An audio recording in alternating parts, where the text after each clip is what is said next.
11장에 대해서 우리가 살펴보도록 하겠습니다.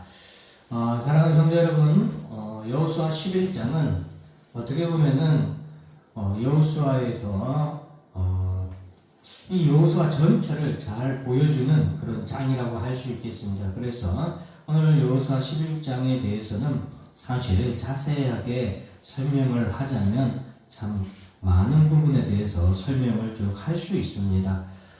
그러나 우리가 또 다음에 기회가 되면 하기로 하고, 오늘 부분은 그래도 최대한 여러분들이 여호수아 전체를 어떻게 볼 것이고, 또 이 여호수아를 통하여서 성경 전체의 역사를 또한 어떻게 볼 것인지에 대해서 우리가 잘 알 수 있는 장이 바로 여호수아 11장입니다. 그래서 상당히 중요한 장입니다. 우리가 성경에서 알고 있는 그런 중요한 사건들은 없는, 잘 알려지지 않는 내용들로 기록되어 있지만 굉장히 중요합니다. 자, 오늘 본문의 말씀에 보면은 먼저 우리가 15절 말씀을 보도록 하겠습니다. 15절 말씀에 보면은 여호와께서 그의 종 모세에게 명령하신 것을 모세는 여호수아에게 명령하였고 여호수아는 그대로 행하여 여호와께서 모세에게 명령하신 모든 것을 하나도 행하지 아니한 것이 없었더라라고 기록되어 있죠. 모세가 죽고 난 다음에 여호수아가 이스라엘의 지도자가 되었습니다. 여호수아가 이스라엘의 지도자가 될 때에 모세는 여호수아에게 앞으로 하나님의 말씀에 따라 순종하고 어떻게 행할 것을 여호수아에게 당부했던 것 같습니다. 자, 2절 여호수아 1장 2절의 말씀에 보면은 내 종 모세가 죽었으니 이제 너는 이 모든 백성과 더불어 일어나 이 요단을 건너 내가 그들 곧 이스라엘 자손에게 주는 땅으로 가라라고 말씀하고 있습니다. 자, 여호수아가 이스라엘의 지도자로 세워진 그때에 하나님께서 여호수아에게 하신 말씀이 1장에 언급되어 있는데, 여호수아 1장의 내용에서 여호수아 전체의 내용의 가장 중요한 부분이 여호수아 1장에 기록되어 있죠. 그 내용을 순서대로 하면은 먼저 여호수아 1장 5절의 말씀을 보면은 하나님께서 이렇게 말씀을 하고 계세요. 1장 5절 제가 여러분들에게 빠르게 봉독해 드릴게요. 내 평생에 너를 등이 대적할 자가 없으리니 내가 모세와 함께 있었던 것 같이 너와 함께 있을 것이니라. 내가 너를 떠나지 않으며 버리지 아니하리니, 이 말씀이죠. 그래서 여호수아에서 가장 중요한 첫 번째 패러다임은 하나님이 내가 너와 함께 있을 것이다 라는 이것이에요. 내가 너와 함께 있을 것이다. 그리고 두 번째 패러다임은,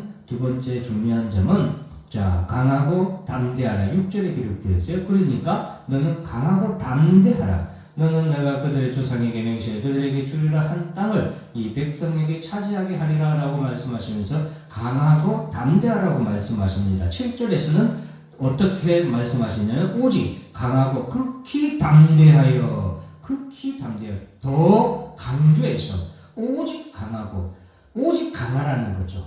다른 거 머뭇거리거나 뒷걸음질 치지 말고 뒤돌아서 도망하지 말고 그저 오직 강하고 극히 담대하라는 거죠. 왜? 하나님이 내가 너와 항상 함께 있을 것임을 믿고 너는 그렇게 강하고 담대하라는 것이죠. 자, 그리고 9절 말씀에서는 이렇게 말씀하고 있습니다. 내가 내게 명령한 것이 아니냐, 강하고 담대하라. 두려워하지 말며 놀라지 말라. 내가 어디로 가든지 내 하나님 여호와가 너와 함께 하느니라 하시니라 라고 말씀하시면서 지금 하나님께서 말씀하시는 것 바로 강하고 담대하라, 추가적으로 두려워하지 말고 놀라지 말라는 거죠. 앞으로 어떤 일이 일어날지, 앞에 어떤 시련이나 어떤 환난이 우리에게 닥칠지라도, 너에게 닥칠지라도 너는 두려워하지 말고 놀라지도 말고 당황하지 말고 그저 오직 강하고 담대하라는 거죠. 왜? 하나님이 너와 함께 있을 것이기 때문이다 라고 말씀하시는 겁니다.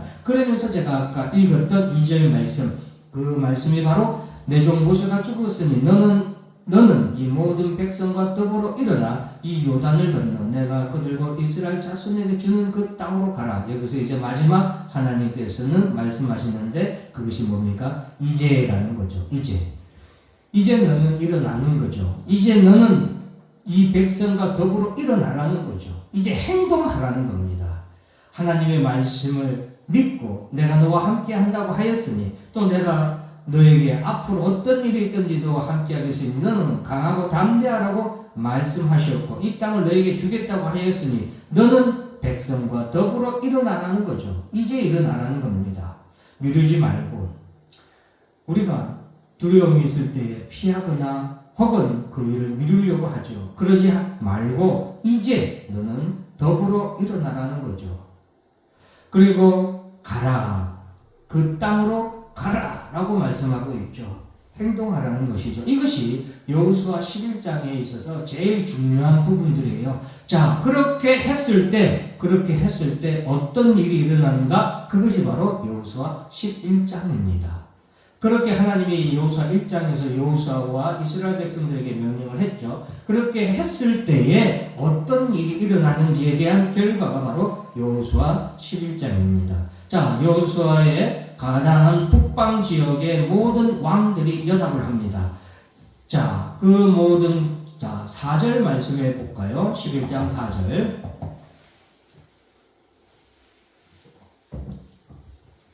4절 말씀에 보면 그들이 그 모든 군대를 거느리고 나왔으니 백성이 많아 해변에 수많은 모래 같고 말과 병거도 심히 많았으며 5절에 보면 이 왕들이 모두 모여 나와서 이스라엘과 싸우려고 메론 물가에 함께 진쳤더라 라고 말씀하고 있습니다. 그 병력이 어마어마하게 많았고 그 병력의 숫자만 어마어마한 차이가 있을 뿐만 아니라 그 병력의 전투력도 이스라엘과는 차원이 달랐습니다. 자, 여기에 말과 병거도 심히 많았다라고 기록하고 있죠.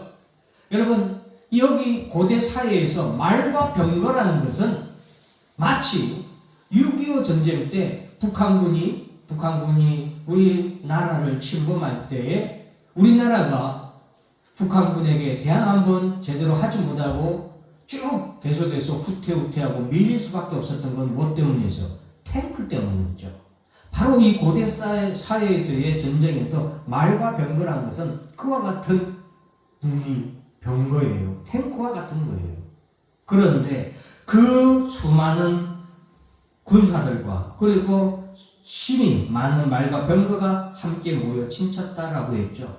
자, 그런데 하나님께서 여호수아에게 그들로 말미암아 두려워하지 말라라고 말씀하시면서 내가 그들을 너에게 넘겨주니 너희가 그들을 다 멸절하게 될 것이다. 진멸하게 될 것이다 라고 하나님께서 여호수아에게 약속의 말씀을 주십니다. 그 말씀을 듣고 여호수아는 이스라엘 백성들과 더불어서 7절에 보면은 이에 여호수아가 모든 군사와 함께 메론 물가로 가서 갑자기 습격하였다라고 기록하고 있죠. 기다리지 아니하고 나아갔어요. 기다리거나 머뭇거리지 아니하고 하나님의 그 말씀과 약속을 명령을 듣고 여호수아는 모든 이스라엘 백성들과 더불어서 기다리고 머뭇거리는 것이 아니라 주저하는 것이 아니라 두려워하고 뒷걸음질 치는 것이 아니라 나아갔다라는 겁니다. 여러분, 그렇게 나아갔을 때 하나님께서는 이스라엘 백성들로 하여금 그들을 진멸하게 하셨습니다. 그것이 이제 쭉 기록되어 있습니다. 하나도 남김없이 다 진멸하였다라고 기록하였죠. 자, 19절 말씀 보도록 하겠습니다. 19절 말씀에 보면은 기브온 주민 히족석 외에는 이스라엘 자손과 화친한 성읍이 하나도 없고 이스라엘 자손이 싸워서 다 점령하였으니 라고 기록하고 있죠. 제가 기브온 족속에서 설명한 설교 내용의 베이스도 바로 이 19절 말씀이라고 할 수 있어요. 기브온 족속이 단순히 이스라엘 백성들에 대해서 겁을 먹어서 그런 것이 아니라 하나님이 그들로 하여금 하나님의 말씀을 듣고 하나님을 보고 그들이 두려워 떨리는 마음으로 이스라엘 백성과 화친해야겠다는 그 마음을 주신 이가 바로 하나님이시었다는 것이 오늘 본문 19절에서 11장 19절에서 분명하게 우리에게 말해주고 있죠. 오늘 본문에 보세요. 오늘 본문 말씀뿐만이 아니라 그 전에 아모리 족속의 5 왕들도 어떻게 했어요? 예루살렘 왕과 더불어서 다 연합하여 이스라엘과 대적하였잖아요. 그런데 오늘 본문에 가나안의 북방의 모든 왕들, 나라, 족속들도 다 연합하여서 이스라엘과 대적하여 싸우기 위해서 그 수많은 사람, 군사들과 말들과 병거가 모여서 대적을 하기 위해서 진을 쳤다고 했잖아요. 그것에 대해서 20절 말씀, 중요한 말씀인데 한번 보겠습니다. 그들의 마음이 완악하여 이스라엘을 대적하여 싸우러 온 것은 여호와께서 그리하게 하신 것이라. 그들을 진멸하게 하여 바치게 하여 은혜를 입지 못하게 하시고 여호와께서 모세에게 명령하신 대로 그들을 멸하라 하심이었더라. 기브온 족속은 하나님께 은혜를 입었어요. 왜? 그들의 마음을 하나님께서는 완악하게 내버려 두지 아니하시고 그들의 마음에 하나님에 대한 경외함으로 하나님의 말씀을 믿는 믿음으로 그 앞에 순종하게 하는 그런 하나님이 구원의 은혜를 주셨던 겁니다. 반대로 기브온 족속 외의 모든 가나안 땅 주민들은 그들의 마음을 하나님께서 어떻게 했다? 완악하게 하셨다. 여기서 완악하게 하셨다는 것은 하나님이 그들의 마음을 막 악하게 마음 먹게 하고 그들의 마음을 그냥 완악하게 그렇게 하신 것이 아니라 그들을 악한 그대로 내버려 두시고 완악한 그들을 하나님 앞에 대적하도록 내버려 두시는 유기를 말하는 거예요. 유기, 내버려 두셨다. 이것이 바로 택자와 불택자에 대한 하나님의 주권입니다. 하나님의 주권은 택자에게는 그 마음을 여린 순과 같이 하여서 예수 그리스도의 이름을 듣고 그 예수 그리스도의 이름을 믿음으로 말미암아 구원에 이르는 회개를 하나님께서 성령을 통하여서 역사하시는 거죠. 그것이 하나님의 선택한 자, 택자에 대한 하나님의 주권이에요. 회개하여서 구원을 얻도록 하는 것. 그러나 불택자에 대한 하나님의 주권은 그들의 마음을 내버려 두시는 거예요. 그들을 악한 그 본성 그대로, 그들의 죄악된 삶 그대로 내버려 두시는 거예요. 자기 마음대로 하도록 내버려 두시는 거예요.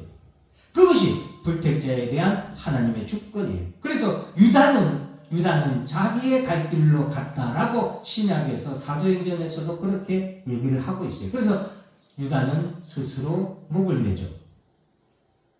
사랑하는 성도 여러분, 이렇게 하나님께서 가나안 쪽 땅의 족속들의 마음을 내버려 두셔서 결국에는 하나님을 대적하는 것, 즉 이스라엘을 대적하여 그들이 연합하여 대적하도록 하신 것은 그들을 하나님의 말씀대로 하시기 위함이었다라는 것을 우리에게 말해주고 있습니다.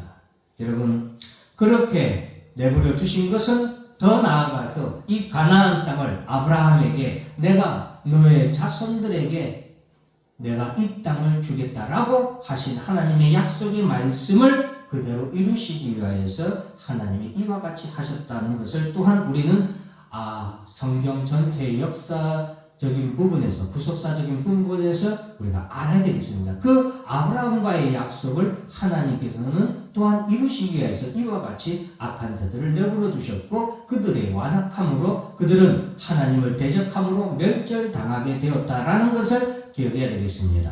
21절에 보면 이거는 그냥 여러분들이 성경적인 지식적으로 좀 알고 알았으면 좋겠다 싶어서 말씀드리는 겁니다.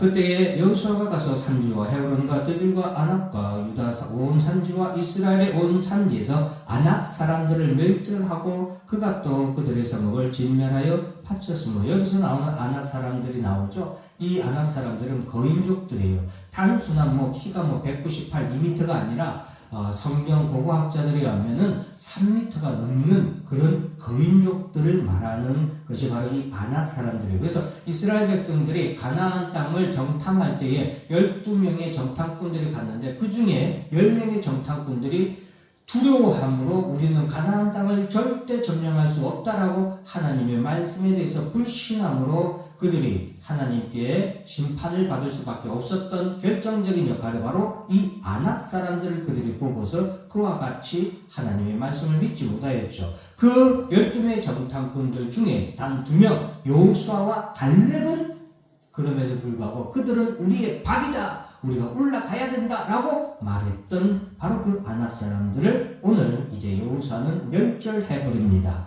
이것을 여러분들이 좀 참고로 알고 계시면 좋겠고, 23절 말씀 결론이죠. 23절 말씀 결론이기 때문에 우리가 좀 알아야 되겠습니다. 이와 같이 여호수아가 여호와께서 모세에게 말씀하신 대로 그 온 땅을 점령하여 이스라엘 지파의 구분에 따라 기업으로 주매 그 땅에 전쟁이 그쳤더라. 그 땅에 전쟁이 그쳤더라라는 이 단어가 마지막 이 구절이 마지막 여호수아서의 마지막 결론적인 부분의 구절이라고 할 수 있고 중요한 구절입니다. 사랑하는 성도 여러분, 결국에는 하나님의 말씀대로 이스라엘이 그 온 땅을 점령하여 그 땅을 얻은 이후에야 그 땅의 전쟁이 그쳤다 했습니다.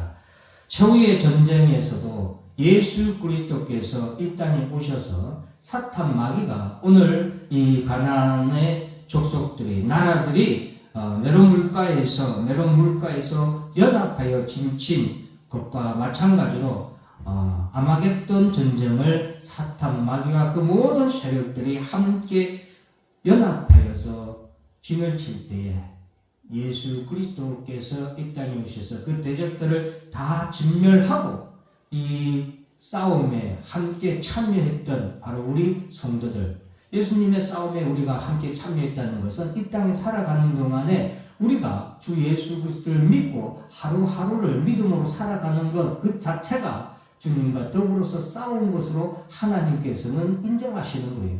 그 승리의 보상으로 우리는 가나안 땅, 즉 하나님의 나라를 유업으로 받게 되고 그때야 그 땅에 전쟁이 그쳤다. 즉 이 땅의 전쟁은 그때에 영원히 종결된다라는 것을 우리에게 또한 말씀해 주고 있는 신학적인 의미가 깊은 23절이라고 할 수 있겠습니다. 사랑하는 성도 여러분, 오늘 여호수아의 어떻게 보면 전체를 다 얘기한 것과 같은데 우리 힘찬교회 모든 성도들과 또 영상을 듣는 우리 성도 여러분들, 이 땅에 살아가는 동안 여러분 우리 앞에 어떤 환란이, 즉 요단강과 같은 그런 자연적 물리적 환경이 있을 수도 있고 여리고성과 같은 그런 큰 위압감과 어떤 문제들이 또 수많은 대적들이 연합하는 그런 불가항력적인 그런 일들이 우리 앞에 난관으로 혹은 시련과 고난으로 우리 앞에 다가오고 막아설 수도 있을 것입니다. 그러나 여러분 두려워하지 마시고 오늘 여호수아가 하나님의 말씀 받은 것대로 그대로 행하였듯이 여러분 내가 너와 함께 있을 것이라는 하나님의 말씀, 그리고 우리 주 예수 그리스도께서 내가 세상 끝까지 너와 함께 있으라는 그 말씀을 여러분들이 믿고 강하고 담대하게 두려워하지 아니하고 놀라지 아니하고 나아갈 때에 여러분 우리가 승리하게 될 줄로 믿으시는 여러분들이 되시기를 주의 이름으로 축원합니다.